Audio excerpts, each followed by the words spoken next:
So, do inanimate things have impact on you? Yes, if you allow it. You are the only creature on this planet who's been given the freedom to shape your own life. It is this freedom that human beings are suffering. For good luck, you keep it in the pocket. If it's on your finger, they will think you're…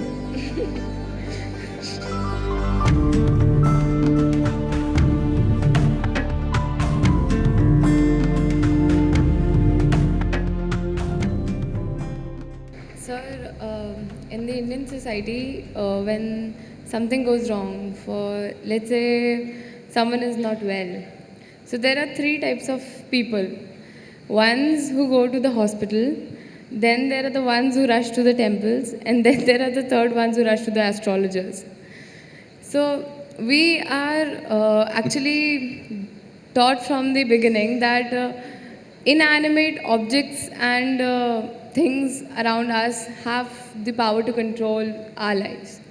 For example, the this for example, my mother, when 2 to 3 years back, told me to wear a ring which had the gemstones. I still has it on, have it on because, of course, because that's what mom has said.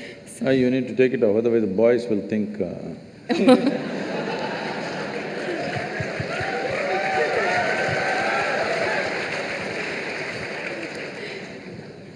For good luck, you keep it in the pocket. If it's on your finger, they will think you're… See, human life is made in such a way, particularly human life. For all the animals, nature has fixed clear-cut path, what they can do, what they cannot do. Their lives happen between two lines. They cannot go below that, they cannot go above that. Within that they live. That's why they look so sure and certain, and they're peaceful. Once their stomach is full, they're all peaceful. Do you see this? Hello? Are you on talking terms with me or no one? Do you see all the animals, once their stomach is full, they are peaceful. But human beings are thinking, or they're being taught that peace is the ultimate goal of life. A buffalo, full stomach, he sits peacefully. And for you, that is the ultimate goal, what a shame. What a buffalo can do with a stomach full of grass or whatever else he eats, you have to hold it as the ultimate goal. Is it not a shame, I'm asking you? But this is being taught like this, peace is the ultimate goal of your life. But coming to more fundamentals, if you're not peaceful today, can you enjoy your dinner today? No. Can you just enjoy walking down the street? Can you enjoy the company of a few people around you? No. If not ecstatic, at least you must be peaceful to enjoy anything in your life. So I'm asking, should it be the first step in your life or the last step in your life? Such people will only rest in peace. Now, do other things have influence on us, particularly inanimate objects? The gems and the diamonds and things like that, and also the planets. See, the nature of the planet has a certain influence on the life upon it. You will see on full moon days and new moon days, many animals behave in certain specific ways, simply because they're influenced by it. You know the whole ocean is rising. When ocean, which is millions and millions of tons of water, is able to rise, when 72% of your body is water, you think it won't rise at all? It does. So, I don't know if you're conscious of it, but in India, most people are, not only in India, in anywhere, wherever there are mental asylums and things, they are conscious of it. On full moon days and new moon days, people get exaggerated levels of disturbance in their minds. So people think new moon and full moon will cause madness. No, that's not the truth. If you're very loving, full moon day you will become more loving. If you're very joyful, On a full moon day, you will become more joyful. If you're a little crazy, you'll get little more crazy. Whatever is your quality gets little hyped on that day. So those who are romantic, they want full moon day. Those who want to meditate, they want full moon day. Those who are a little mad, they don't want full moon day. Essentially, it's hyping things up a little bit. Of course, today there is another kind of textbook science which is going on, which doesn't observe anything except what happens in the laboratory. These people are going on saying, this is all rubbish, this, that. No, if you pay attention to your own body, you will know, without looking up, without looking at the calendar, you will know when is full moon day, when is new moon day, by yourself, simply if you pay sufficient attention to your own system, because it's visible in your system. Certain behavior is there.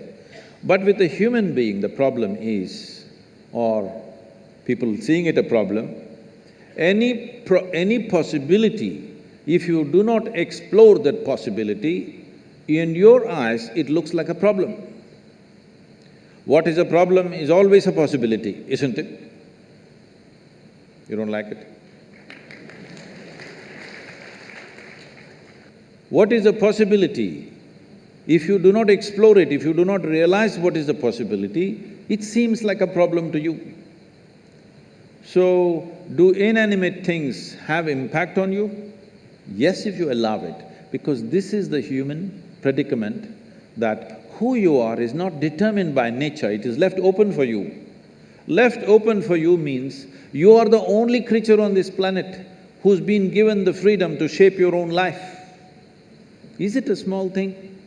This is a product of millions of years of evolution that today, after all these creatures from a single-celled animal, after these millions of forms, here we are sitting, this is the only creature which can shape its own life the way it wants. Every other creature has to live by the laws of nature. We can shape our own lives. It is this freedom that human beings are suffering. If you're suffering your bondage, it's all right. If you're suffering your freedom, you're a disaster, isn't it?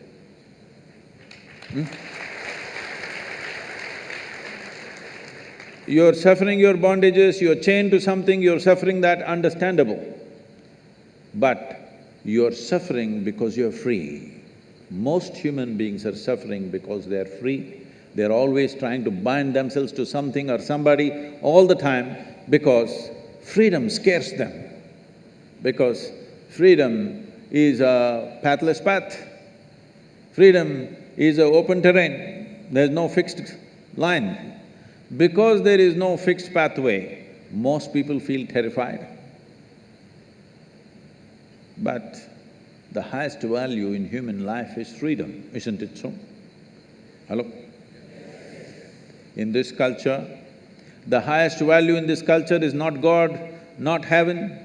Mukti, moksha, liberation, freedom is the highest value. Established that no matter what you do, you must seek mukti. You can do whatever you do with your life, but all that process should be towards your liberation. You must be moving towards higher and higher levels of freedom on a daily basis. Otherwise, your life is not worth it because you're getting entangled with the process of life. Even if you go to heaven, it's an entanglement. See, I'm sure before you joined IIT, you're still keeping Bombay, right? I see. Before you joined IIT, when you have written your whatever entrance tests and stuff, only thing is somehow I want to get in, because it's like heaven, entering heaven. No matter what, I want to get in, that's the only thing I want. After you get in, see how many problems.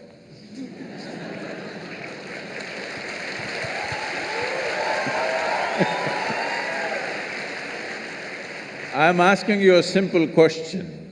Being on this planet, do you have any proof that you are not already in heaven and making a mess out of it? Huh? Do you have any proof? Suppose you took off from the solar system and looked down at the solar system, whatever these 12, 14 planets and satellites and works, does planet Earth definitely look like a heavenly body among all these? Yes or no? So you're already on heaven and making a mess out of it, and now you want to go to another heaven. This culture does not value heaven, does not value God, values only freedom. We want to be even free from the creation and the creator. Mukti, moksha is the ultimate value because this is not a philosophical value, this is not a religious value, this is something every life is longing for. Only thing is, most human beings are short-sighted that they long for it in installments. See, whatever people are seeking right now, if they have nothing, they will say, if I get 100 rupees per day, Shiva, that's all I want, that's a prayer. 100 rupees fell. 100 rupees, fine, 3 days, 100 rupees, fine. 4th day, only 100 rupees, Shiva. What's the problem with you? Are you so stingy? At least 1,000 rupees a day. Okay, 1,000 rupee note, is it in legal tender, 1,000 rupee note? Huh? No, okay, 2,000 rupees fell. I don't want to get into trouble with that.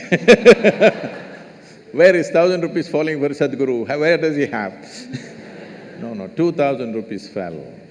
You asked for 1,000, 2,000 fell. Wonderful Shiva, fantastic. After 10 days, only 2,000 rupees. It doesn't matter how much it falls, something more, isn't it? This is not about money. People think it's about money. People think it's about wealth, power, pleasure, love, knowledge. No, these are all different currencies. Essentially, you're looking for expansion because you feel suffocated. If we keep you in the same place for too long, you feel suffocated, you want expansion. You want to be something more all the time. Yes or no? Always something more. Will you settle with fulfillment? No, you will look at the other planets, you will look at the new galaxies. So there is something within a human being which wants to expand limitlessly. That means it wants to be free, nothing else. Looking at this carefully, observing the nature of the life within, that it wants to expand in a limitless way, the only thing it is longing for is to become boundless. That means it's seeking freedom. That is why in this culture we established the highest value is mukti or moksha, which means liberation or freedom, not heaven, because heaven is just another place. Maybe little better accommodations, but same trouble after some time, isn't it?